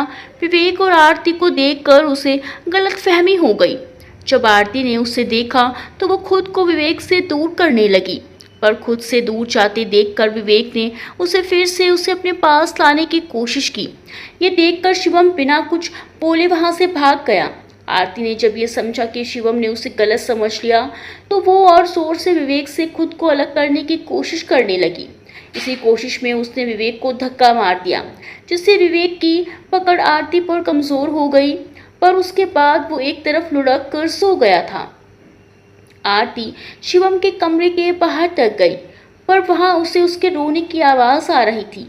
साथ ही साथ उसने शिवम को ये कहते भी सुन लिया था कि वो आरती से नफरत करता है। आरती उसके पास जाकर उसका दुख और बढ़ाना नहीं चाहती थी, इसीलिए वो वापस अपने कमरे में आ जाती है। अगले दिन विवेक जब उठता है तो उसे सर दर्द होता है। वो नींबू पानी लेने रसोई की तरफ जाता है कि आरती को देखकर उसे कल की बात कुछ याद आने लगती है। वो बिना कुछ लिए वहाँ से अपने कमरे में वापस चला आता है। वहाँ उसे कुछ सामान गिरा हुआ दिखता है तो वो कुछ याद करने की कोशिश करता है। धीरे धीरे उसे सब याद आ जाता है। अपने कल के व्यवहार से वो काफ़ी निराश हो जाता है और आरती से माफ़ी भी मांगता है। विवेक ने ये तय कर लिया होता है कि वो आरती से दूर रहेगा। इस बीच आरती भी रिद्धि को और अपने घर को संभालने में खुद को पूरी तरह व्यस्त कर लेती है और विवेक अपनी वकालत को बेहतर करने में लग जाते हैं। 2 साल ऐसे ही गुजर जाते हैं। आरती अपनी पड़ोस में आई हुई खुद से छोटी 14 साल की श्वेता से दोस्ती कर लेती है। उसकी माँ कभी कभी मिलने और छोटा भाई अर्जुन भी रिद्धि के साथ खेलने आया करता था। वो खुद 8 साल का था और रिद्धि को गोद में खिलाया करता था। श्वेता का स्कूल से आने के बाद पूरा दिन आरती के साथ ही गुजरता था, जिससे आरती का मन लगा रहता था। आरती ने भी गोरखपुर यूनिवर्सिटी से मैथ्स ऑनर्स की पढ़ाई की। इस बीच श्वेता कॉलेज में आ गई थी और रिद्धि स्कूल जाने लगी थी और शिवम हॉस्टल चला गया था। आरती और विवेक जी एक अच्छे दोस्त की तरह साथ रह रहे थे। आरती विवेक जी की इज्जत किया करती थी और विवेक जी पूर्वा की याद से खुद को जीवित रखे हुए थे। 5 साल गुजर चुके थे अब तक। अभय ने इंजीनियरिंग पूरी कर ली थी और एक मल्टीनेशनल कंपनी में बतौर टेक्निकल हेड अच्छी सैलरी पर काम कर रहा था। वो अपनी सबसे बड़ी बहन की शादी करवाने दिल्ली से गोरखपुर वापस आया था। अपनी बहनों के साथ वो बाजार में कुछ खरीदारी कर रहा था। इत्तेफाक से विवेक जी भी कुछ लेने बाजार आए हुए थे। विवेक जी एक शॉप से निकल रहे थे कि कॉल पिक करने के लिए दुकान से बाहर आए हुए अभय ने उन्हें देख लिया। वो तुरंत विवेक जी को पहचान गया और रोड क्रॉस करके सामने की दुकान पर उनके पास जा पहुंचा। विवेक जी कुछ सामान देखने में बिजी थी कि अभय ने उनके कंधों को थपथपा कर उन्हें आवाज़ देकर पुकारा। विवेक जी पलटे तो विवेक को देखकर वो एक पल ठिठके और दूसरे ही पल उसे पहचानते हुए अभय बोल बैठे। विवेक जी ने अभय को देखकर मुस्कुराते हुए पूछा कि वो कैसा है। अभय ने भी मुस्कुराते हुए जवाब दिया, खुश हूँ, किस्मत वाला भी होता अगर आपने मेरी किस्मत को मुझसे छीन न लिया होता। विवेक जी ने उससे पूछा, शादी हो गई? तो अभय ने जवाब दिया, इस जन्म वो आपकी हो चुकी है, इसीलिए मैं किसी और का नहीं हो सकूंगा। अभय की बात सुनकर विवेक जी सोच में पड़ गए। वो कुछ कहते इससे पहले ही अभय ने आरती के बारे में पूछ लिया कि वो कैसी है। विवेक जी ने भी उसे कह दिया कि आरती ठीक है। बात आई गई हो गई। देखते ही देखते दिवाली आ गई, पर इस बीच एक साल में विवेक जी आरती को देखकर खुद की गलती पर पछताते रहे, क्योंकि आज 6 साल होने को आए थे। पर जिस तरह वो पूर्वा को भूल नहीं पाए थे, उसी तरह आरती भी अभय को भूल नहीं पाई थी। कम से कम विवेक जी यही समझते थे, और इसीलिए जब भी वो आरती की तरफ प्यार का पहला कदम रखने की कोशिश करने का सोचते, वो वहीं रुक जाते थे। ऐसा कई बार हुआ था। अब पिछले 1 साल से जब से वो अभय से मिले थे और उससे बात की थी, वो तब से बेहद बेचैन रहने लगे थे। उनकी इस बेचैनी ने उन्हें आरती से भी कटकर रहने को मजबूर कर दिया था। इस बार जब शिवम घर आया, तभी वो भी अभय से मिलने उसके घर गए थे, और उसका जो कुछ भी अतीत में हुआ था वो भी, और अब जो आरती और उनके बीच था वो उसको सब बताया, और उससे पूछा कि क्या वो आरती से शादी करेगा। अभय ने कहा, अगर आरती राजी हो जाती है तो मैं भी तैयार हूँ, पर अगर उसकी खुशी नहीं हुई तो मैं भी उसकी ज़िंदगी में दखल नहीं दूंगा।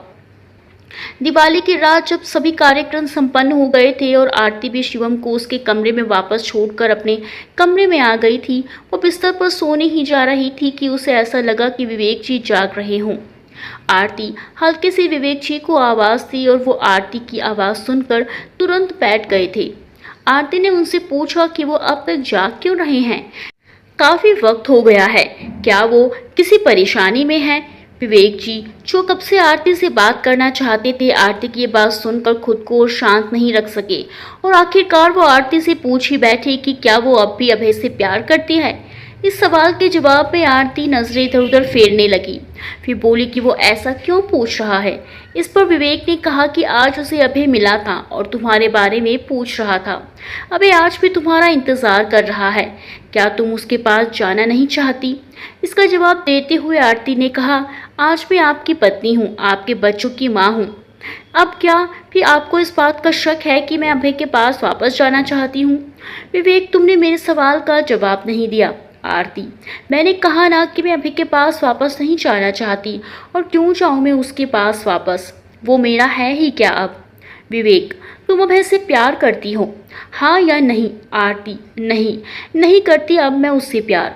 विवेक, तो फिर तुम्हारी नज़रें मुझसे कुछ और क्यों कह रही हैं? क्यों उनमें मुझे अभय के बारे में जानने की तलब दिखाई दे रही है? आरती, ऐसा कुछ नहीं है। विवेक, ठीक है, कोई बात नहीं। आरती अपनी भावनाओं को छुपाने की कोशिश करते हुए पूछ बैठी, क्या इसी बात से परेशान थे आप? विवेक, हाँ। विवेक जी ने कहा, आरती, मैं हमारे बीच के अधूरे रिश्ते को आज पूरा करना चाहता हूँ। और इतना बोलकर विवेक जी आरती को छूने के लिए आगे बढ़ते हैं, पर आरती वहाँ से हट जाती हैं। पर विवेक जी आरती का हाथ पकड़कर जबरदस्ती उसे छूने और प्यार करने की कोशिश करते हैं, तो आरती गुस्सा होकर उनसे बचने के लिए उन्हें खुद से दूर करके जोर का थप्पड़ लगा देती है। विवेक जी इस थप्पड़ से लड़खड़ा जाते हैं। जब आरती ये देखती है तो अपनी इस प्रतिक्रिया से दुखी होकर विवेक जी से माफ़ी मांगने लगती है। विवेक जी खुद को संभाल कर सीधा खड़े होते हैं, फिर मुस्कुरा कर कहते हैं, मैं ठीक हूँ। पर क्या तुम ठीक हो? आरती चौंक कर पूछती है, क्या मतलब? विवेक जी ने गंभीर स्वर में जवाब देते हुए कहा, क्या अभी तुम कहोगी तुम अभय से प्यार नहीं करती? अगर तुम मुझसे प्यार नहीं करती तो क्यों तुम अपनी ही पति को एक मौका नहीं देना चाहती हो? क्यों हम शादी के 6 साल बाद भी एक नॉर्मल पति पत्नी की तरह नहीं रहते? इस पर आरती ने जवाब दिया, वो इसीलिए क्योंकि ये शादी ही एबनॉर्मल है। आप पूर्वदी से प्यार करते हैं, फिर हमारे बीच पति पत्नी जैसा रिश्ता कैसे हो सकता है? विवेक जी, मतलब अगर मैं पूर्व से ज़्यादा तुम्हें प्यार करूं तो फिर तुम्हें कोई परेशानी नहीं है ना? आरती जी, ये क्या बोल रहे हैं आप मुझसे प्यार कैसे कर सकते हैं? विवेक जी, क्यों नहीं कर सकता, बल्कि आज मैं हमारे बीच की सारी दूरियों को मिटा देना चाहता था, पर तुम ऐसा नहीं चाहती शायद। आरती, नहीं ऐसा कुछ नहीं है। विवेक, ठीक है, तुम इस बारे में आराम से सोच लेना, अब सो जाते हैं चलो। फिर दोनों लेट गए अलग अलग करवट लेकर। पूरी रात दोनों ही नहीं सोए। जो बेचैनी आज तक विवेक अकेले झेलता आया था, आज वही बेचैनी आरती भी महसूस कर रही थी। सुबह होते होते उसे तेज बुखार चढ़ गया था, जिसकी वजह से वो बेहोश हो गई थी।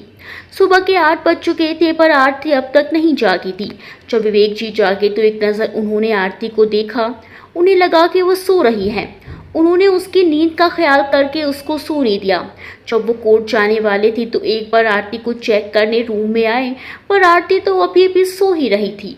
इस पर विवेक जी को कुछ गलत होने का अंदेशा हुआ तो उन्होंने आरती को आवाज़ दी, पर वो फिर भी बिना किसी प्रतिक्रिया के वैसे ही पड़ी रही। जब विवेक ने आकर उसके माथे को छूकर देखा, जो कि आग की तरह चल रहा था, फिर उन्होंने तुरंत सुधा दीदी को बुलाकर रिधि को श्वेता के पास भेजने और शिवम को जागने पर यह बात बताने को कहा कि वो बहू जी को अस्पताल ले जा रहे हैं। ऐसे ही कुछ ज़रूरी निर्देश देकर वो आरती को अपनी गोद में उठाकर अपनी कार तक लाए और उसे बैक सीट पर लिटाकर हॉस्पिटल लेकर गए, जहां आरती को कुछ दवा दी गई और उसे बुखार कुछ कम होने पर जो कमजोरी आई थी उसके लिए उसे सलाइन वाटर चढ़ाया गया। शाम को विवेक उसे घर लेकर आ गया। उसके बाद अभय से संबंधित कोई भी बात घर पर नहीं हुई। कुछ दिनों बाद विवेक जी ने ही फिर उससे ये बात उठाई, जिसका नतीजा ये निकला कि आरती ने मान ही लिया कि वो अभय को अभी भी चाहती है, पर उससे ज़्यादा उसे रिद्धि और शिवम प्यारे हैं, इसीलिए वो कभी इस घर को छोड़कर नहीं जाएगी। विवेक यही चाहते थे कि आरती मान ले कि उसे अभय से प्यार है और वो आरती और अभय को एक कर सके, इसीलिए ही उन्होंने अभय से घर आते जाते रहने को बोला। अभय के घर आने से जो अनकही बातें विवेक, आरती और अभय के बीच बाकी थी, उनको भी जुबान मिल गई, पर इसका परिणाम अच्छा नहीं निकला। 2 साल इसी तरह गुजरे कि तभी एक दिन विवेक के काफ़ी जोर देने पर कि आरती उसे तलाक देकर अभय से शादी कर ले, उन दोनों का बेहद बड़ा झगड़ा हो गया, जिसकी वजह से अभय का घर आना बंद हो गया और विवेक और आरती ने एक दूसरे से बातचीत भी बंद कर दी। दोनों एक घर में एक कमरे में रहते थे, पर अजनबियों की तरह से। इसी बीच कुछ दिनों के लिए शिवम घर आया, पर घर के हालातों ने उसे फिर से वापस ना जाने को मजबूर कर दिया था। इसी बीच आरती ने अपनी पढ़ाई पूरी की। उसने भी एमएससी मैथ्स से पूरी की और एलएलबी की पढ़ाई भी करने लगी। इन 2 सालों में अभय से आरती की कोई बात नहीं हुई, जबकि अभय और विवेक जी अच्छे दोस्त बन चुके थे। अब एक दिन विवेक जी किसी काम से बाहर गए थे, उनका एक्सीडेंट हो गया, जबकि उसी रात अचानक से रिधि की तबीयत भी बिगड़ गई थी। पूरी कहानी सुनने के बाद विवेक जी ने शिवम से कहा, बाकी जो कुछ हुआ वो तो तुम्हें आरती बता ही चुकी है, अब सब कुछ तुम्हारे सामने है। अब शिवम ने अभय को ध्यान से देखा पर कुछ बोला नहीं। सारी कहानी सबके जानने के बाद उसको बहुत दुख हुआ, खासकर आस्था जी को। उन्होंने अपने किए पर काफ़ी पछतावा था, पर अब शायद काफ़ी देर हो चुकी थी और वो कुछ नहीं कर सकती थी। शिवम ने आरती से माफ़ी मांगी और उसे गलत समझते रहने के लिए खुद को शर्मिंदा महसूस किया। आरती ने भी उसे गले से लगाकर कहा कि उसे माफ़ी मांगने की ज़रूरत नहीं है, उसने वही किया जो उसे करना चाहिए था।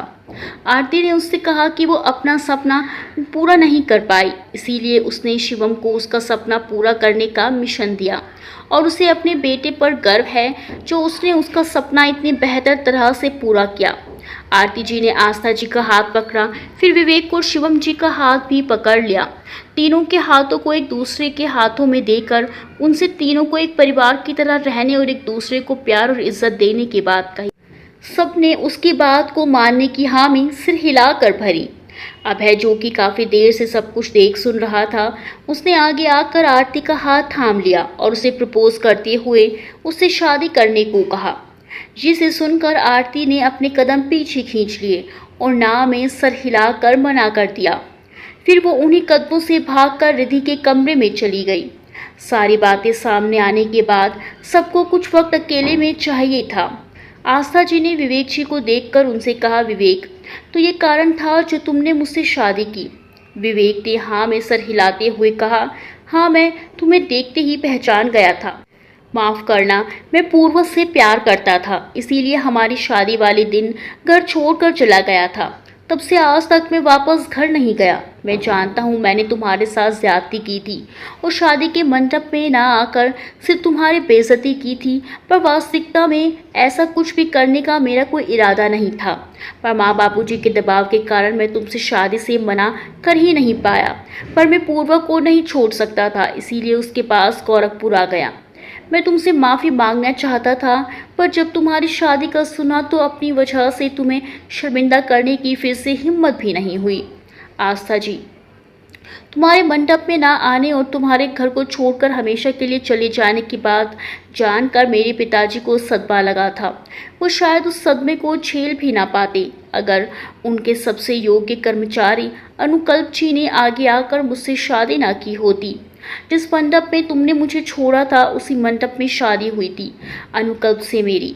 पर जब एक्सीडेंट के बाद मैं तुमसे मिली तो मुझ में तुम्हारे लिए नफरत जाग उठी थी और अनुकल्प और शिक्षा की मृत्यु ने उस चिंगारी को आग बना दिया था।